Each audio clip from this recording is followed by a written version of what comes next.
What's up, guys? Lance, the Obscure Movie Guy, coming to you once again with another fun-filled, fact-filled video that you probably won't care about. We're going to do it anyways, trying to change the world one post at a time. Today's video is done in partnership with Indie Horror Junkie, so be sure to go to indiehorrorjunkie.com to check out all of their offerings. Issue number 18 of the Indie Horror Junkie magazine will be released on July 13th. $15 for a printable copy, have it shipped straight to your door, or $5 for a downloadable PDF. There's also the Indie Horror Junkie podcast every Wednesday night at 8 o'clock Eastern Standard Time. New guests to talk to, new movies to talk about, new stories to tell. And the following Thursday, that audio will be available for download through Spotify, iTunes, wherever you guys download your podcasts from.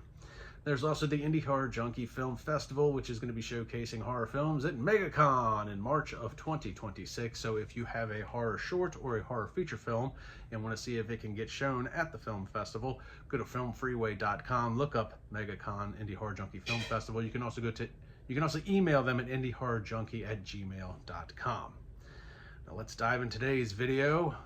Story of brutal killings in a blue-collar town. Today we're talking about Jaknife.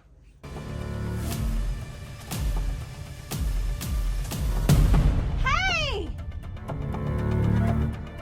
Be careful out there, it's getting dark.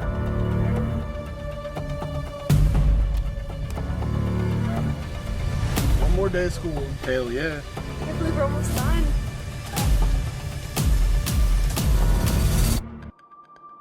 Oh, I see everybody. Let's go say hi. I'm sorry to get a Hinckley. As soon as I gave me my diploma, I'm gone. Party. Okay. Monday. Hell yes. All the seniors. Let's go. That's my girl. Are you ready to party? Hell yeah, I am. Don't tell Dad that we're buying any alcohol. Hey girl, are you still coming tonight? You know the house is up there, right? So why are we stopped here? I have just received breaking news that might be disturbing for our younger viewers.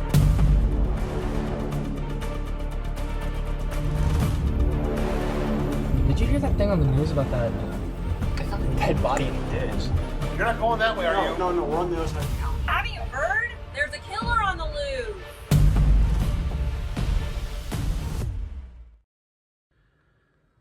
So Jaknife is basically the telling of a serial killer going around a small blue-collar town and killing people.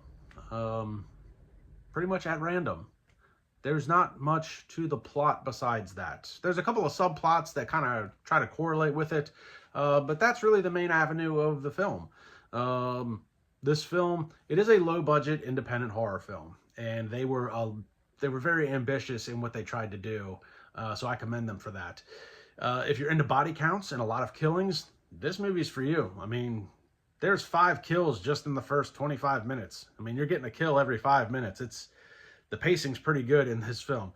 But it does have a pretty good opening sequence, and I did like the opening credits to the film. That all kind of was, it doesn't look or feel low budget in that regard. And like I said, the pacing, you know, there's I don't want to say there's a lot going on, but there's a lot of kills that are happening throughout the course of this film. So blood and guts and body count, if that's your thing, this is a good film for that. And like I said, it takes place in a small town where everybody seems to be blue collar, and I think they did a really good job of making sure that their characters were in fact blue collar. I can't say that the actors themselves were actually blue collar people. The acting's actually pretty well done throughout the course of this film. So, but it all seemed, if they were going for a blue-collar town type of you know, populace, they nailed that. The people, you know, they work trade jobs, they drink beer, they play cards. You know, it's that all felt very natural and very real and fit the aesthetic of the movie. In fact, the killer himself would come off as very blue-collar in that regard as well. So everything's very blue-collar with this movie, and I think that's it's probably a little bit of reflection to the people themselves. I'm willing to bet, because this is a low budget independent horror, I'm willing to bet that some of the production team, their primary jobs are probably pretty blue collar, and that's why it seems so relatable to somebody like me. I'm very blue collar. I work out in the field, digging holes and laying pipe and all that other fun stuff. And I don't think that they missed a beat with, you know, construction workers or electricians or anything like that. So I feel like that some of these people in the production team, their primary job was probably a blue-collar job, and that's why it resonates so well in that regard. Now, being that Jaknife is low-budget independent horror, it's not without its issues. There is some audio issues. A lot of the movie is shot outside. It's not as bad as I've run into with a lot of other low-budget independent stuff. So the audio, I mean, it does have its little highs and lows, but it's not as dramatic as a lot of the other stuff that I've run into. And it does seem pretty typical of low-budget independent horror stuff that you're going to run into some of those things. Probably one of my biggest gripes with the movie is some of the lighting in some of the scenes is just really dark. And I don't mean dark like in context. I mean, like, it's hard to see kind of exactly what's going on in some phases of the movie. And you might miss some minor details because of that. Realistically, I mean, the only other big issue with this movie is that, like I said, they were ambitious when they set out to do this film. And you can kind of feel that because it does run like an hour and 47 minutes, which is a big task for any low budget film to try and fill that much time. So the pacing, even though the pacing is pretty good, there's a lot of filler that could probably be avoided. And some of that filler in and of itself is the amount of killings in the film. So they fill a lot of the film with story or dialogue, or they fill it with a lot of random killings. And one of those killings, I don't mean to laugh at the movie, but one of the killings just kind of struck me as odd. Was basically a killing in like broad daylight in a fairly populated neighborhood. Like, somebody would have seen it. And then he drives down the street to a lemonade stand, you know, and leaves his mark there. A little bit of a comedic fashion, but, even the little lemonade girl would have been like, this seems odd. What the hell? So that particular scene was just kind of weird. Like, you killed somebody in broad daylight, like in their driveway, like it's high noon, the sun's shining on everything. A lot of the other kills are like in the woods or, like at night, like out back of a restaurant or something like that. They were all kind of, secluded a little bit. But this one was just so obvious that something would have been going on. Like, you're like, really, nobody saw anything? Nobody in that whole neighborhood has a Ring camera. Nobody's driving down the street. The girl a block down didn't hear the screams. I digress. Besides that one scene, most of the kills and killing scenes are pretty good. But that one really kind of was like, all right, that's a little bit of a stretch there in the world of reality. As far as the other killings go, most of the other kills, and again, I do emphasize that it is low budget, so they didn't have a lot to work with as far as special effects go. So they tried to use some unique camera angles to make up for the lack of special effects, which I can appreciate, because you don't have to have a kill on screen in order to express the brutality of the kill. And there's a couple of kills like that where he's beating a guy to death. You might not see him beating a guy to death, but he's beating the guy to death. Or you might not see the actual impact of, the stabbing or the hammer or whatever the case may be, but you can hear it, you can kind of feel it. So they did a pretty good job with what they had to work with. I don't have a whole lot of detail on like as far as budget, funding or anything like that for this film, but it definitely has a low budget type feel to it. But even with that low budget type feel, I think they set out, like I said, they were ambitious in what they were doing, and they used some really unique camera angles with some of these kills to try and make up for what I'm assuming is a lack of special effects, and the kills still came off pretty well done. Now, the special effects that you do get to see, they're actually pretty good. The blood, some of the practical special effects, like I said, some of the kills are off screen, but the ones that are on screen, they still got right. And that was very important to the nature of the beast, this guy that's going around and killing these people, because he seems to be doing it with like no regard. And that's probably another issue I have with the film, is that you go through a large part of this film without a lack of context of what's wrong with this guy. Now you do get an explanation towards the end of the film. It's very brief as far as I'm concerned. Basically, as a kid, this guy was always this way. He liked killing stuff, ripping it apart, seeing its insides. Trying to not give anything away, but it's pretty basic.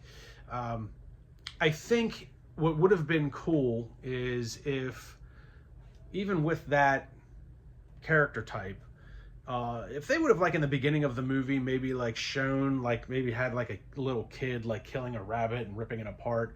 You know, the opening credits, they do kind of allude to like he's been doing this as a child, but I think it would have hit a little harder if you actually would have been able to like hire a kid and like shown him like taking a rabbit apart or killing a cat or something like that.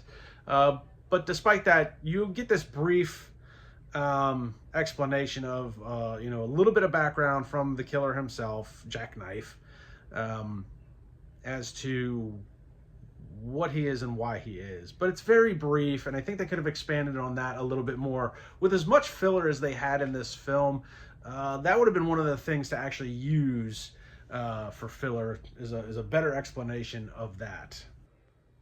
But I will say, for the most part, this film, even though there is a lot of filler, plot-wise and dialogue-wise, like I said, the acting seems very natural. There's a group of high schoolers that ultimately get wrapped up into this guy's mess. And there's that's basically a subplot coming together with the other subplot. Or actually, I should say a subplot coming together with the main plot. The main plot's Jaknife going around town killing everybody. The subplot is this group of teenagers that ultimately have this showdown with them towards the end of this film. But the high schoolers, you know, they're probably not actual high schoolers, but the dialogue and the chemistry all seemed really natural on screen. Nothing seemed forced or out of place. So I think they did a really good job with that. I also like the fact that despite there is a lot of kills in this film, and with those kills you do run into some typical horror tropes, which I kind of appreciated because it does feel like that they were done with intent. It's pretty obvious when somebody's gonna die, so you're not kind of surprised by it. But another thing that was really cool with those killings, even though you kind of know somebody's gonna die, they did a really, really amazing job with the music of this film. The music that they chose to play during the killing scenes or the setups as far as the tropes go was perfect. And I think that's also where you run into some of the audio issues with this, is that you have some dialogue that's a little bit low tone, and then the music kind of comes in and you're like, okay. You know, kind of like watching TV and, like, you know, you're watching the show and things are like normal, and then a commercial comes on and the commercial's like, hey, buy this shit. And you're like, okay, I got it. Turn this down. That's kind of how the music comes in sometimes. That's probably the biggest audio issue that I had. But the music that they chose to play during the killings and some of the setups was really, really good. That was... The execution of the kills was probably the best part of this whole movie. The setups and the killings themselves, the cinematography that they chose, the music that they chose worked perfectly. The movie does need a little bit of help maybe in the story department. Like I said, it runs a little long, so maybe some of that fat could have been trimmed. And I think the movie would have paced a little bit better, but it doesn't pace that bad because of how many kills there are throughout the course of the film. That's really the saving grace of this movie. Overall, like I said, they were very ambitious with what they did, and a couple of things that they did nail. The music, for one, the blue-collar feel of the movie, and that the acting seemed pretty natural. The dialogue between the high schoolers was relatively good. And like I said, it's got a high body count, so... Like I said, they were very ambitious. It's a pretty solid flick. It definitely needs some work. Definitely needs some fat trimmed off of it to try and condense the story. Maybe expand on some other things that weren't expanded upon to maybe fill in some of those gaps. But overall, I think this was a really good execution of what they were trying to pull off. I think they had a vision in their mind, and I think this is probably what they were going for. I actually think this is probably what they were going for, and then a little bit more. So anytime you run into a low budget thing that's almost 2 hours long, that's a very ambitious take on low budget filming, because let's be honest, you know, big budget stuff has a hard time making stuff work at a 2 hour mark or 2 hour plus. So you're creeping up on that. So good job to everybody involved in this. LJ Davis was the director. He's the one that reached out to me to send me a screener for this, so I appreciate him letting me take a look at this film. I don't know if Jaknife is available just yet. I think they're still working on possibly streaming platform or distribution, but be on the lookout for it. If you like low budget horror with high body counts, this is definitely a good one to check out. It's got its issues, but I think overall, I think this is a really good foundation for them as a production company to build upon. And I think moving forward, I think they're going to be able to do some pretty cool things. So I appreciate you guys sending me the screener, let me take a look at it. Like, subscribe, and comment on my YouTube channel. Check me out on Facebook and Instagram, and I'll see everybody in the next video.